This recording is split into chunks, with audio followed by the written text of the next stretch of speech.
también en las naciones y poner por obra lo que Él dice. Amén. Y eso es importante. Entonces vamos a darnos cuenta que nuestra relación con Dios va mucho más allá de llenar nuestras necesidades físicas o buscar los bolsillos del Señor, sino el propósito de Dios en nuestra vida, el propósito de su voluntad. Cada uno de nosotros tenemos un propósito y el propósito es mucho más grande del que usted piensa. No es solamente el estar aquí, estar cómodos, estar tal vez en frío, tener nuestras chaquetas, prender nuestros calefactores y estar bien, sino también ir más allá. Y el producto de estas situaciones, cuando vienen a nuestra vida, cosas que no entendemos o que son duras, es para que nosotros podamos hallar nuestro propósito. ¿Y cuál es el propósito principal de Dios para nuestra vida? Que busquemos de Él. Y no solamente Él se queda conforme con eso, sino que Dios nos da su espíritu, pero tiene objetivos para darnos su espíritu. Y el primer objetivo que tiene es para limpiarnos del pecado. No es para que tú tengas la manifestación o la demostración del Espíritu Santo a través de prodigios o señales, digo, milagros, sino qué mayor milagro que tú puedas limpiarte de tu pecado, y qué mayor milagro que tú puedas reconocer que eres pecador, y qué mayor milagro que tú puedas disponer y decir, Señor, y ser vulnerable y decirle, Señor, límpiame. Amén. Amén. ¿Y sabe por qué no pasa eso? Por lo que dice la Escritura, que tenemos un corazón duro. Un corazón de piedra, es nuestra naturaleza. Dios no hizo así ese corazón, pero a través del pecado, a través de las circunstancias, a través del egoísmo, a través de nuestra óptica, muchas veces egocéntrica, ¿qué es lo que pasa? Nuestro corazón se vuelve duro. No nos importa el resto, nos importamos solamente nosotros. Somos sensibles a nosotros y no al resto. Pero el Señor quiere cambiar eso. ¿Y qué dice? El corazón del ser humano está lleno de suciedad y de ídolos. Y usted va a decir, yo no tengo ídolos. Muchas veces nosotros creemos que los ídolos están en casa. No, no están en nuestro hogar. ¿Saben dónde están? En el corazón. En nuestro corazón. Nosotros muchas veces decimos, yo no tengo ídolo. Solamente escucha a las personas que están hablando. Muchas veces nosotros cometemos el grave error, o sin darnos cuenta por nuestra conciencia cauterizada, hablamos lo que tenemos en nuestro corazón. Hablamos de las cosas que nos satisfacen, de las cosas que nos llaman la atención, o lo que nos agrada a nosotros y no lo que le agrada a Dios. ¿Qué es lo que dice la palabra? Que si fuéramos más a la palabra, dice qué es lo que le agrada a Dios. Sí, que estemos gozosos, que demos gracias en todo. Que incluso en eso nos damos gracias, porque cuando nos va mal o cuando nos enfrentamos a una situación que la desconocemos o no estamos desubicados, ¿cómo le voy a dar gracias a Dios en esta circunstancia? Lo único que tengo es queja. Pero yo le puedo decir que cuando usted así no entienda la situación, así le esté doliendo su corazón, así esté le doliendo una herida en su corazón, le esté doliendo la cabeza o le esté doliendo la situación que esté enfrentando, usted comience a alabar y comience a agradecerle a Dios. ¿Sabe por qué? Porque eso no es agradable para usted, pero ya no se trata de usted, sino es agradable para Él. Amén. Y Él comienza a moverse. Yo me acuerdo cuando yo estaba y me dolía tanto mi cuerpo, que yo pude solamente coger y decir, ay Señor, cómo me duele, Señor, ay, ay, ay. Y lo único que pude decir, eres mi castillo, eres mi roca fuerte, eres mi refugio en tiempo de tribulación, y mi boca te alabará, Señor. Y solamente tenía alabanza para mi Dios, tenía agradecimiento para mi Dios en medio de una dificultad, en medio de un accidente que era devastador. ¿Y cuántas situaciones no son devastadoras en nuestra vida? Que muchas veces nos desenfocamos de Dios y comenzamos solamente a preocuparnos de nosotros. ¿Por qué? Porque en mi corazón soy el ídolo. En mi corazón la familia es mi ídolo. En mi corazón el trabajo es mi ídolo. Ídolo es todo lo que me aparta y lo que le antepone a Dios primero. Cuando Dios tiene que ser mi Señor, tiene que ser lo primero en mi vida. Y eso nos va a costar. porque es nuestra naturaleza y el Señor conoce y batallamos contra eso. Pero Él no nos deja solos.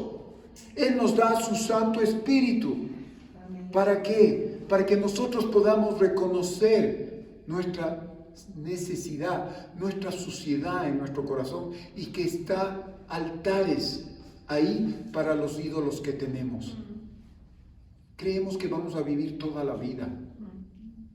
Creemos que incluso las situaciones que nos están pasando, que son dolorosas, que son situaciones que a veces no entendemos, también creemos que nos va a durar toda la vida. Y asimilamos y asumimos las cosas que nos hacemos con ellas uno solo. Y ya no es la enfermedad, sino ya es mi enfermedad.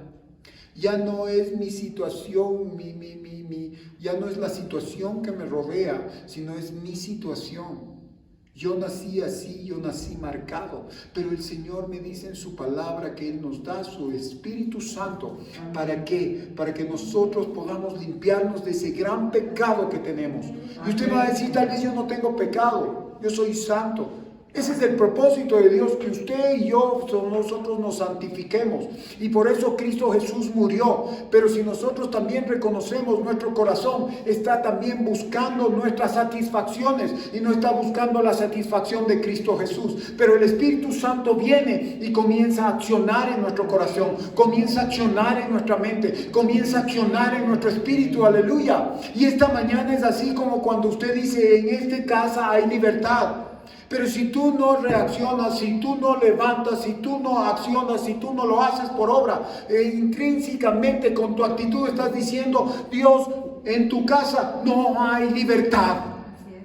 Pero cuando tú comienzas a danzar al principio, tal vez el enemigo va a comenzar a enfocarte. Tú vas a comenzar a decirte qué ridículo eres, estás saltando y ahí estás haciendo un espectáculo. Pero ¿sabes qué? Estás haciendo las cosas para el Señor. Y ahí es cuando el Señor comienza a liberarte y dice, no estás clamando, no estás pidiendo, estás muriendo a tu carne, estás muriendo a tu ego, aleluya. ¿A quién le gusta de nosotros decirle que nos llamen locos? O que cuando expresemos las cosas de Dios, la gente se disguste o que la gente nos rechace. Pero cuando viene el Espíritu Santo, no importa, porque ya no eres tú, es Él. Entonces ahí comienza el Espíritu Santo a accionar y el propósito del don del Espíritu, para que el Señor haga una obra en nuestros corazones. No hay en el corazón nada digno, pero sin embargo el ser humano lo idolatra. Hay muchas canciones que están dedicadas al corazón del hombre y del ser humano. Muchas veces tú en las acciones que haces en medio de una necesidad te glorificas tú mismo y dices, qué buen corazón tengo. Lo idolatras cuando tú deberías decir, gracias Señor porque estás cambiando mi corazón a través de estas circunstancias, porque el que tiene la gloria y la honra eres tú, aleluya. Y el Espíritu Santo viene para dar ese trabajo y para que nosotros podamos cambiar nuestras vidas. Los ídolos no están puestos en nuestros hogares. Nosotros muchas veces creemos que levantamos ídolos en nuestros hogares, pero primeramente tienen que estar en nuestros corazones. Del fruto del corazón habla su boca. ¿Cuál es su ídolo? Nosotros ahora hablamos de tantas cosas, que muchas veces hablamos de las cosas que nos han pasado, las buenas cosas que nos han pasado, las cosas que nosotros tenemos, antes que las cosas que Dios ha hecho a través de aflicción, a través de una pandemia, a través de la situación que estamos experimentando. Nosotros hablábamos ayer y este domingo tuvimos la invitación de un hermano que venía y él decía lo que va a pasar en nuestro Ecuador. Siendo un camerunés, siendo una persona que viene de otro continente, tiene un corazón para Ecuador. Y eso no es producto de él, es producto del amor de Dios que pone en él. Porque Él permite que el Espíritu Santo accione. Y para Ecuador vienen grandes cosas, pero la iglesia tiene que esperar y tiene que comenzar a orar para recibir esas oraciones. Como dice la respuesta, que no viene de nuestras oraciones, sino que viene directamente de Dios. Aleluya. ¿Y qué es lo que Él nos decía? Que si en el gobierno anterior Él había escrito una carta, había dado la mano al presidente Moreno, Y al rato que le escribe la carta le contesta en 3 meses. Eso para mí es un logro que le haya contestado. Pero viene este nuevo presidente, él se acerca porque él predica ahí en la Plaza Grande, al frente del Palacio Presidencial, y le escribe una carta. Y dice que este presidente le contesta en 7 días. Si nosotros vemos, no es el presidente, es Dios en el presidente.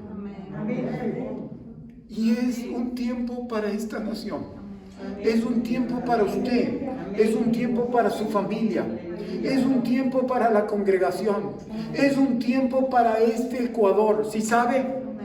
Porque nosotros podríamos decir estamos bien y ya, punto, pero el resto... Pero el Señor me dice en su palabra que nuestras oraciones sean para la nación y sea para la humanidad, aleluya. ¿Y sabe qué? Es lo profético que Dios quiere hacer en una nación tan pequeña, tan insignificante, tan marcada. Dice la palabra que Él escoge lo vil, lo desechado. Incluso nosotros estamos tal vez en el top 10 de los países corruptos. Pero lo que está pasando en nuestra nación, mis hermanos, es lo que Dios tiene en su corazón. No es coincidencia que nuestros deportistas estén ganando. No es coincidencia que a través de toda esa situación nuestra gente esté el himno nacional cantándose sobre todos los himnos nacionales de todos los países. Usted sabe que el himno nacional, la música y la letra es inspirada por Dios, por el Espíritu Santo. No hay un país en el mundo, en sus himnos nacionales, que no le mente a Dios. Solo demuestra un botón, el de República Dominicana. Es literal lo que dice. Tiene una Biblia y habla de los preceptos y de la ley de Dios que está fundamentado este país. Y cada uno de nosotros tenemos eso. Y lo que está haciendo el Señor es cambiando, y no solamente está cambiando a un remanente pequeño, está cambiando a todos, porque es el tiempo en el cual el Señor quiere glorificarse y quiere que sus ángeles cojan esa gran cosecha. ¿Sí? Luego el remanente sí va a haber. Es un remanente en el cual incluso nos dice la palabra que hay los escogidos, están los llamados, los escogidos, y luego los que son fieles, los que perseveran. Y nosotros tenemos que perseverar, tenemos que estar en la vida, porque fuera de ella nada somos. Que esto tenga un significado, que sea profético el venir a la iglesia. Es que nos mantenemos, que le damos el lugar que Él se merece, que le damos el tiempo que es de Él. Y cuando usted deposita un tiempo, está dando una semilla. La semilla no la va a hacer que usted crezca. Usted no la hace crecer, sino Dios la hace crecer. Da el crecimiento y Él siempre va a dar al 100 por 1. Entonces, cuando lo hacemos para el Señor con conciencia, no con una conciencia cauterizada, sino con la conciencia que viene de parte del Espíritu, Señor, ayúdame a hacer esto.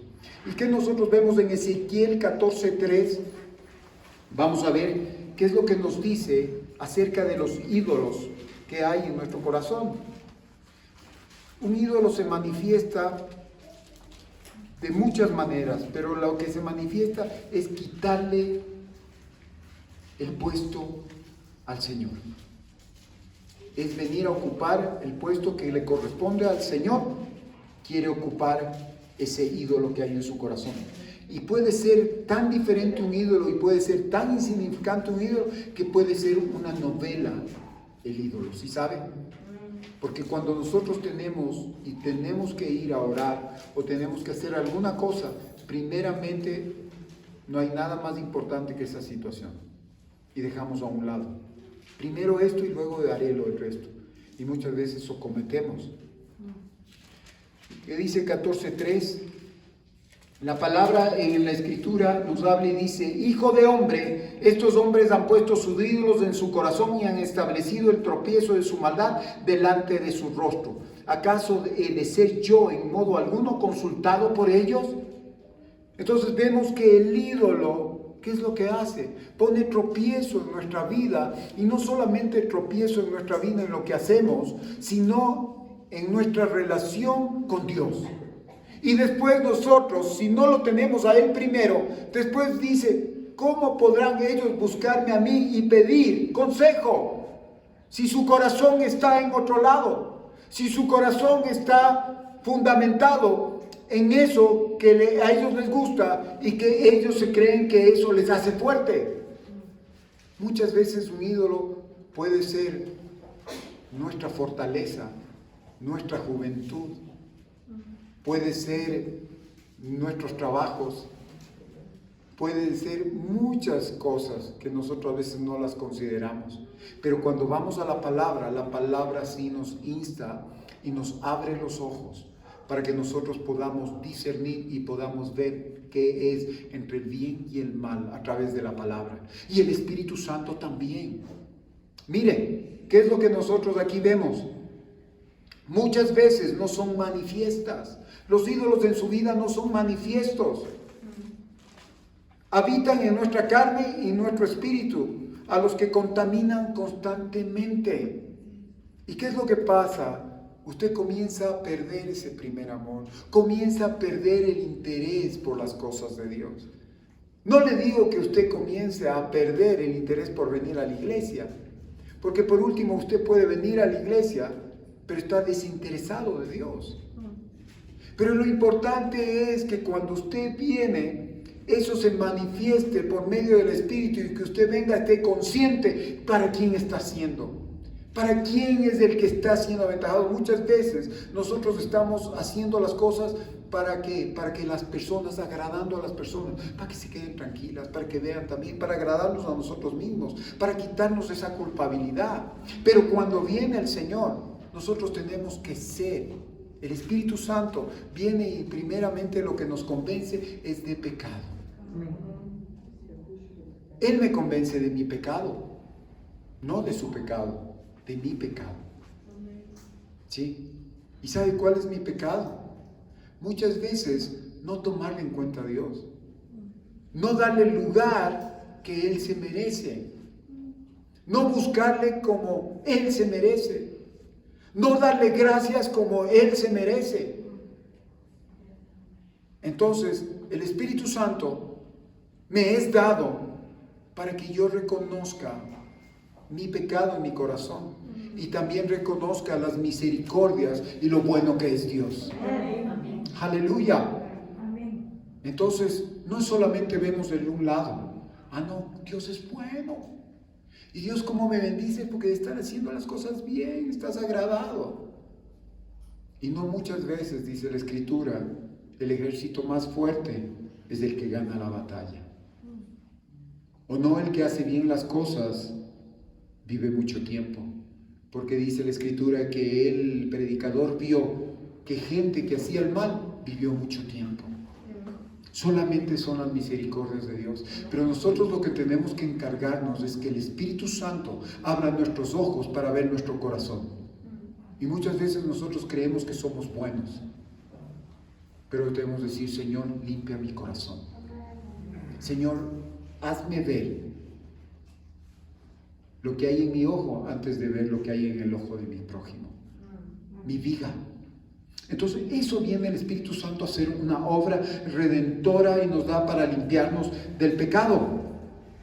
Y por eso en el pasaje de Ezequiel 35, 36, 25, 28, Dios afirma que el ser humano está lleno de inmundicias y de ídolos y que tienen un corazón de piedra.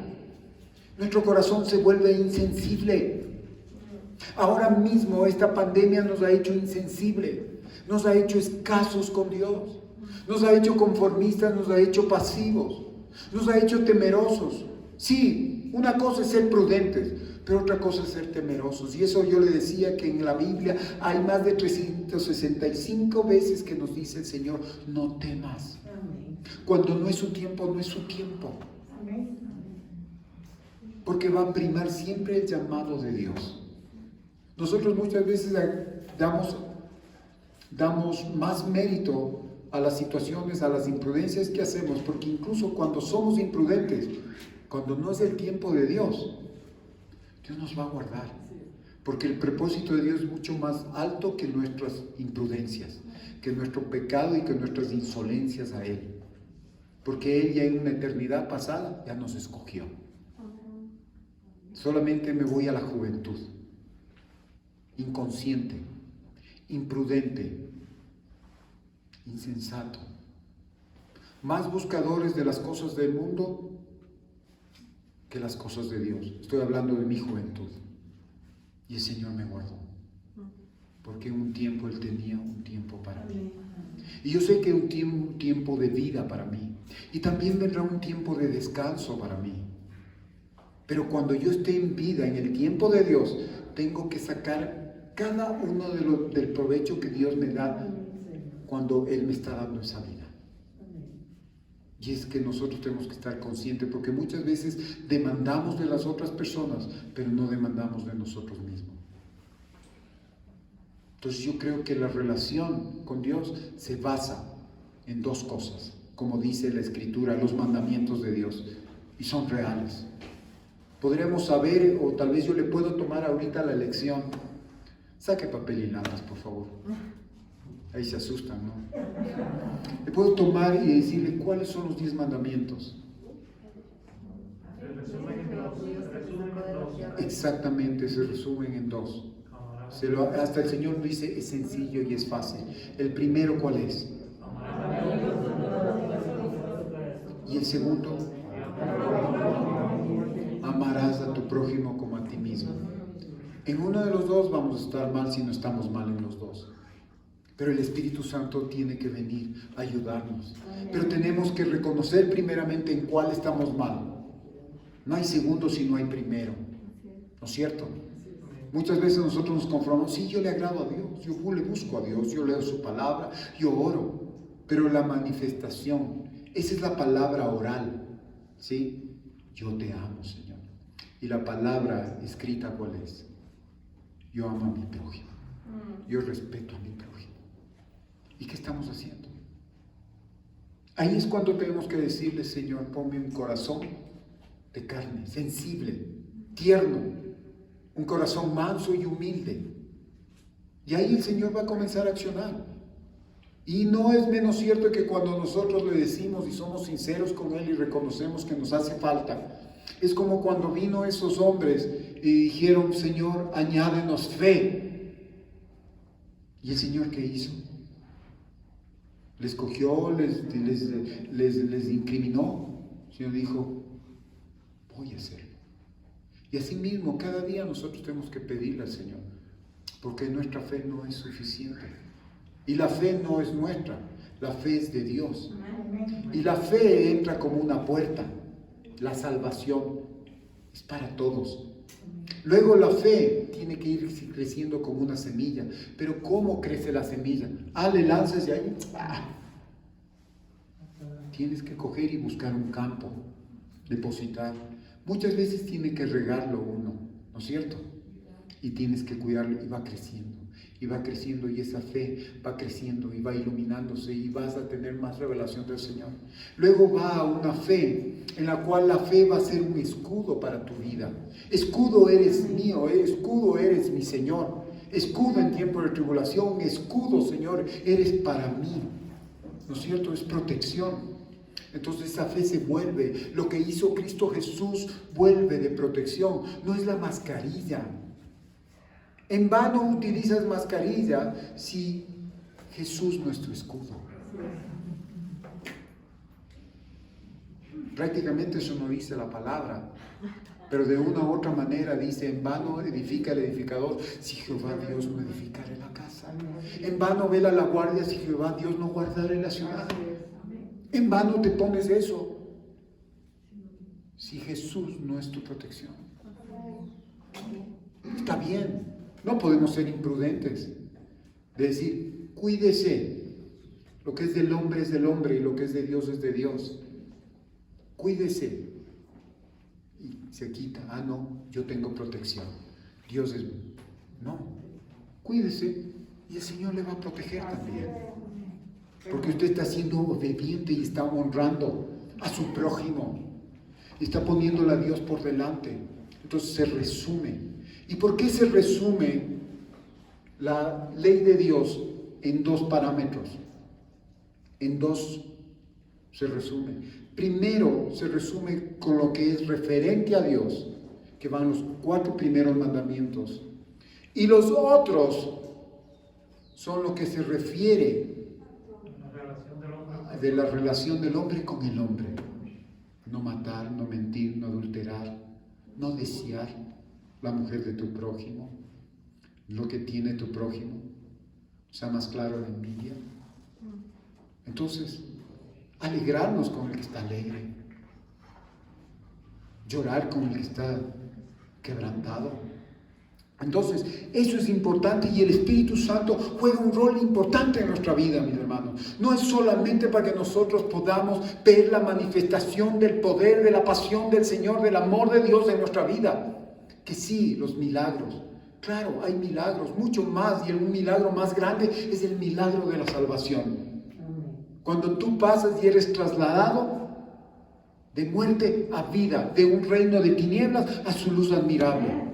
Y tú muchas veces has visto en las películas cómo la gente coge, se desintegra y va de un lado al otro, cuando nosotros mismos lo experimentamos eso. Estando de esclavitud, el Señor nos lleva a libertad, aleluya. Estando en nuestros pecados muertos, el Señor nos lleva a la resurrección por medio de su muerte, aleluya.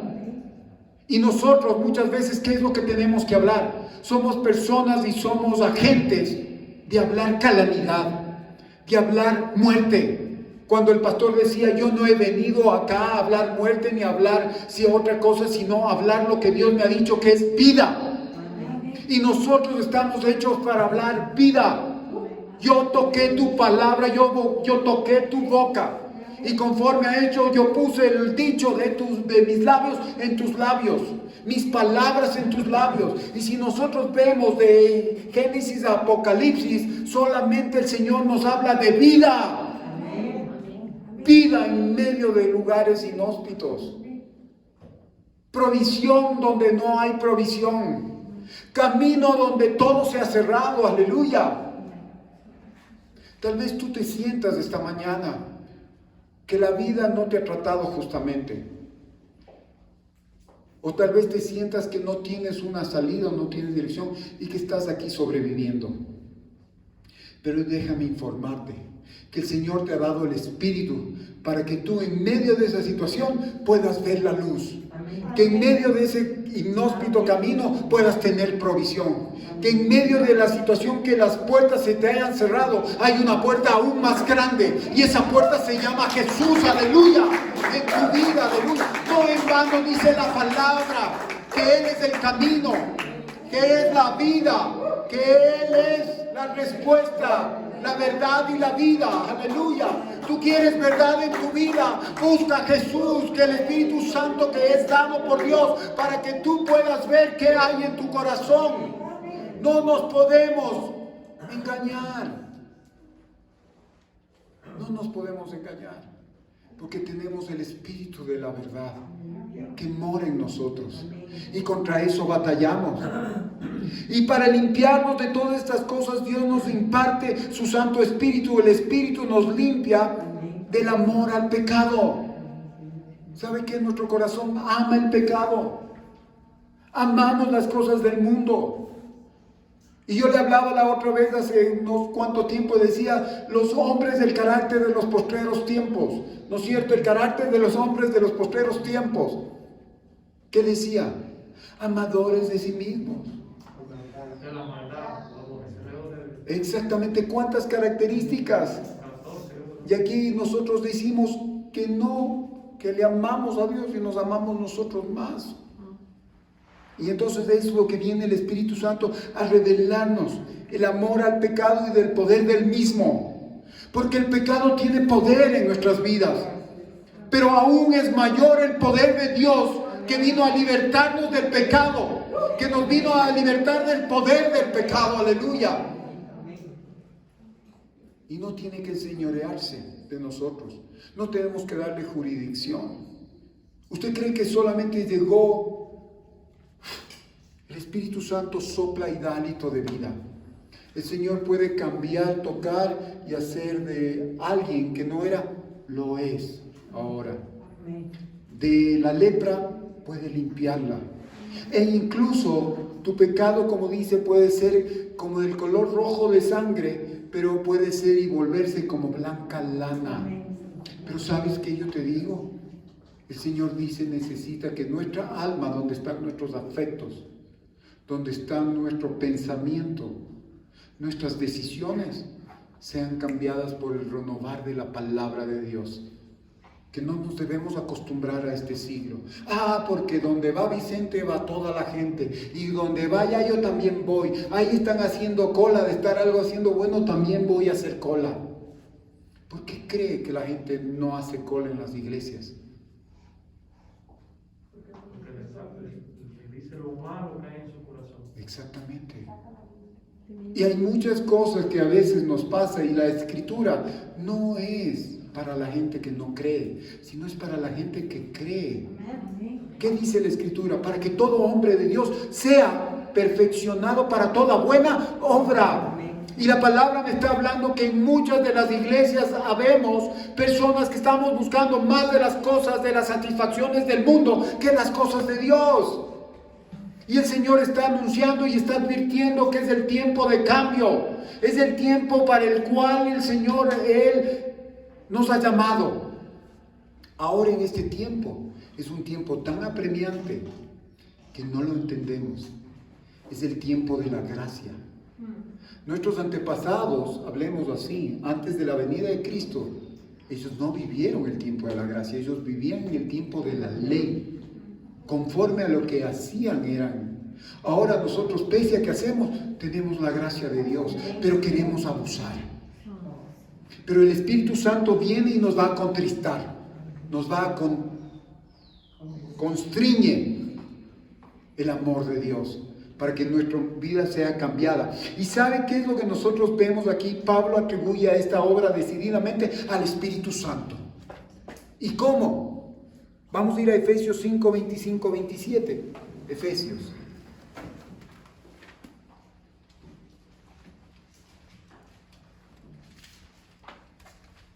Gracias, Señor. Efesios 5, 25, 27. La obra que hace el Espíritu Santo. Mire lo que dice: maridos, amar a vuestras mujeres así como Cristo amó a la iglesia y se entregó a sí mismo por ella. El Señor nos está aclarando. Maridos, ¿por qué se refiere a los maridos? Porque para Dios la familia es tan importante y el Espíritu Santo tiene que cambiar nuestra actitud como maridos. Y nosotros tenemos un referencial, no nos exige nada la palabra que no nos muestre primero y que no haya alguien que se haya puesto a la brecha, como fue Jesús. Dice: maridos, amad a vuestras mujeres así como Cristo amó a la iglesia. Y amó no dice de pasado, sino que sigue amando. Y se entregó a sí misma por ella. Cuando nosotros ya no queremos, porque decimos que el amor ya pasó, que el encanto ya se fue y ya no nos entregamos por ellas, ya está pasando algo. Ya Cristo no es nuestro héroe, ya Cristo no es nuestro referencial. Porque tiene que ser vigente y es lo que nosotros tenemos que decir: Señor, ayúdame a que esa pasión, así como tú eres con la iglesia, así yo sea con mi esposa. Cuidarla. ¿Y cómo cuidarla? No solamente en la parte natural, en darle mimos o decirle que le amas, sino primeramente en la parte espiritual. Instarla. Decirle: haz esto, hagamos esto, busquemos esto. Busca. Y estar nosotros siempre instando. Eso también es amar, porque el Señor es así, nos ama. Pero Él no dice: yo les amo. Él está con obra, Él se entregó por nosotros mismos, ¿no es cierto? ¿Y qué dice aquí? Para santificarla, habiéndole purificado en el lavamiento del agua por la palabra, a fin de presentársele a sí mismo una iglesia gloriosa, que no tuviese mancha, ni arruga, ni cosa semejante, sino que fuese santa y sin mancha. ¡Aleluya! La iglesia está planificada y tiene el propósito para ser la esposa. Pero no todos quieren. ser la esposa. No todos quieren ser santa y sin mancha. Quieren ser santa, pero no pueden. No quieren tener mancha, pero está el pecado ahí. Pero el Espíritu Santo está. Cristo Jesús murió porque quiere una iglesia. Nosotros queremos ver solamente la parte exterior de la iglesia, de la cruz. Lo que Cristo hizo, pero no queremos compromiso. No queremos comprometernos. Sí, yo estoy con Cristo. Yo tengo mi membrete, soy cristiano. Sí, pues ya acepté al Señor. Pero ¿cuál es tu compromiso?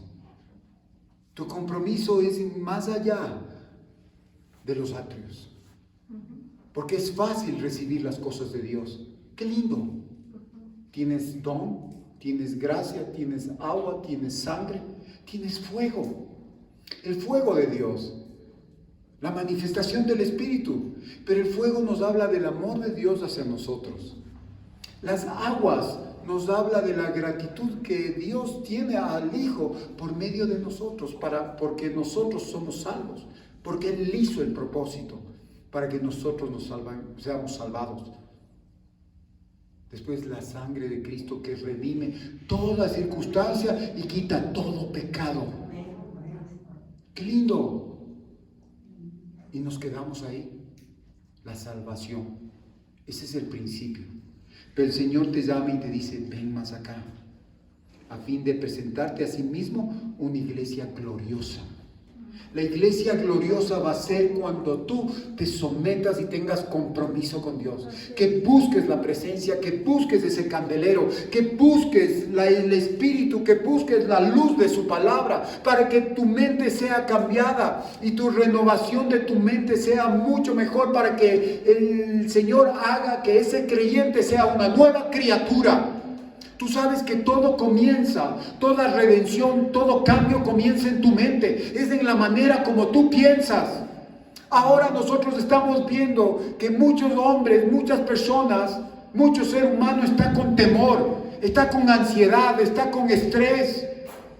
Estamos viviendo en temor porque nuestra mente está cautiva.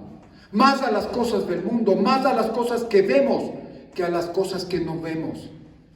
Porque la Escritura me dice, y es hasta cierto punto, usted puede decir antagónico, pero no es, nada se contrapone y nada se contradice en la palabra. Lo que yo veo está próximo a desaparecer, pero lo que no veo es eterno, aleluya. Amén. Mi cuerpo va a desaparecer, pero mi alma y mi espíritu van a ser eternos. Amén. Pero hablar de la eternidad no te quiero decir que es una beca si tú no decides por Cristo Jesús, aleluya. Porque cuando tú decides, tu mente y tu espíritu van a ir a la presencia de Dios. Y lo que tú hayas decidido y lo que hayas hecho y como hayas crecido en el Señor, vas a tener las recompensas. Pero asimismo, si tú no has confiado en el Señor y has desistido del Señor y en un momento has cerrado tu corazón y has cerrado tus oídos al Señor, vas a ir a pasar también a un lugar que es eterno, donde va a haber sufrimiento. Y eso no es que el Señor nos pone para que tengamos miedo. No, Él nos pone para advertirnos. Es como cuando usted ve una señalización en la carretera y le dice, baja la velocidad, curva peligrosa. ¡Ah! Coges y te vas. Te fuiste de largo.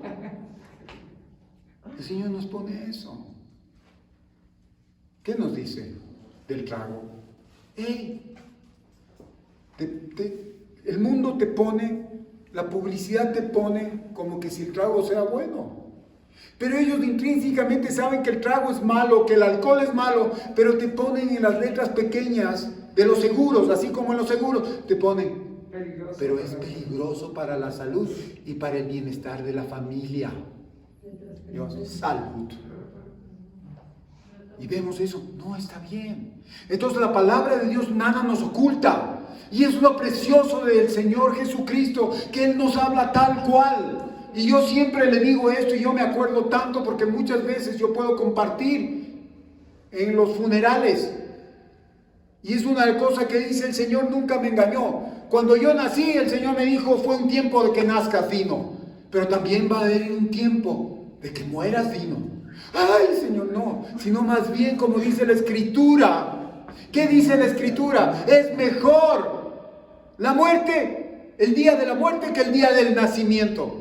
Porque yo un día salí, cuando nací, vine al mundo y salí de Dios. Pero ahora que voy, ya me toque morir, voy a regresar de donde salí, que es Dios, que es el Señor, a la casa de mi Padre. Voy a ir nuevamente. Entonces, ¿por qué voy a temer? ¡Aleluya! Y cada vez que el tiempo se sigue acercando, comienzan nuestras ansiedades, nuestros ataques de pánico. Ay, me estoy volviendo mayorcito. Claro. Ya comenzamos a cuidarnos más.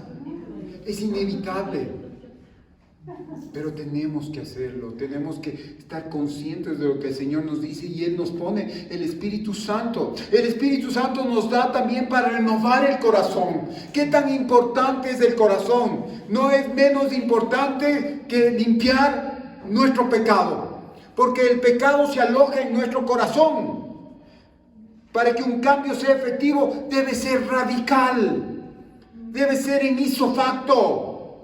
Debes tomar los 180 grados. Debe haber el arrepentimiento, no debe haber el remordimiento. El arrepentimiento es regresar inmediatamente, cambiar de dirección. Estoy yendo para donde todos van, donde todo va y aparentemente es la puerta grande.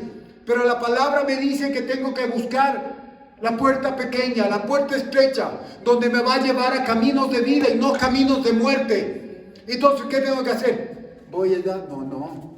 Inmediatamente darte la vuelta y comenzar a buscar. El cambio tiene que ser radical, me dice la palabra. Y vamos a ir a Mateo 12:33. ¿Qué es lo que nos dice?